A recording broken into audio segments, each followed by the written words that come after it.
Hello, hello, hello everyone! Welcome to ang Kusinerang Ashomera. And for today's video, magluluto po tayo ng ginataang gabi. 3, 2, 1. For today's recipe, magluluto po tayo ng ginataang gabi at ito po yung mga ingredients nating gagamitin. So meron po tayong garlic, ginger, ceiling green. Yung ceiling green ko is for toppings only or pwede nyo naman siyang isama sa paggisa kung gusto nyo maanghang. So meron po tayong onion, we have pork na ating gagamiting pangsahog. Hiniwa ko na po siya ng maliliit and of course, ang ating hipon. And of course, ang ating gabi.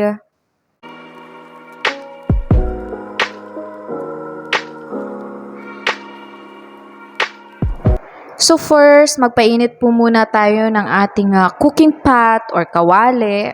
And then maglagay po tayo ng konting mantika. Then we're going to saute our, ako pag gumigisa ako, una talaga ginger. So inuuna ko talaga yung luya hanggang igigisa ko siya hanggang sa mangamoy. Saka ko ilalagay yung garlic and then igigisa ko na naman hanggang sa mag-golden brown.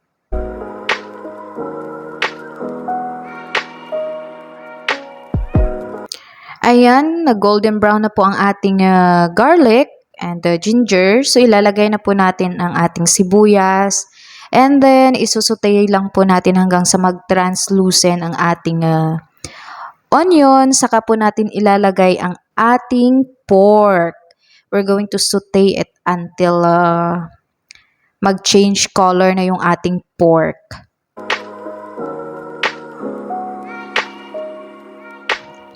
Then, ilalagay na po natin yung ating gabi. So, depende sa inyo kung paano nyo siya lulutuin. So, ako after ko magisa yung pork, saka ako naman ilalagay yung gabi.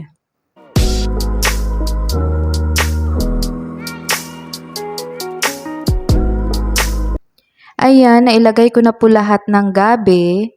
So, lalagyan na po natin siya ng tubig. At ang gagamitin ko pong pang tubig ay ang ikalawang pigang gata. So, yun muna ang gagamitin natin pang luto sa ating gabi.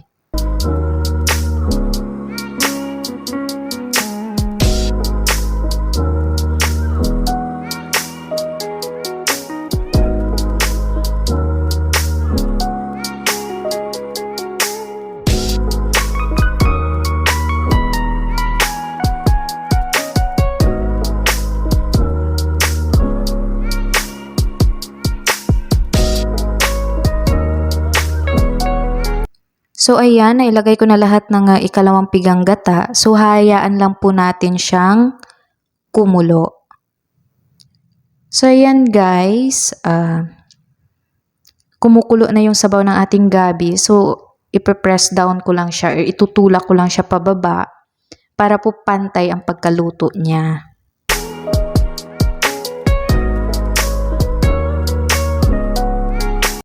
So, ayan guys, luto na po yung ating gabi.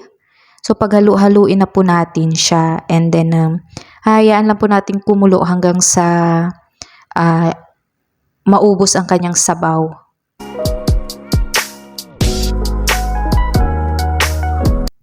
So, ayan guys, titimplahan po muna natin siya ng asin. And then, ang ating pork cubes. At saka, ilalagay na rin po natin yung ceiling green at saka yung ating hipon. And then, i-mix-mix lang po natin ng konti. Ayan.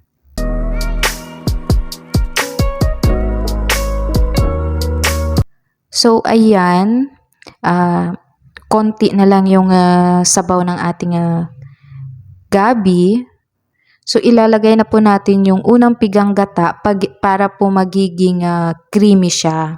So, ako usually, pag mga ginataan, yung unang pigang gata talaga, sa huli ko na po siya ilalagay para creamy po yung ating ginataan.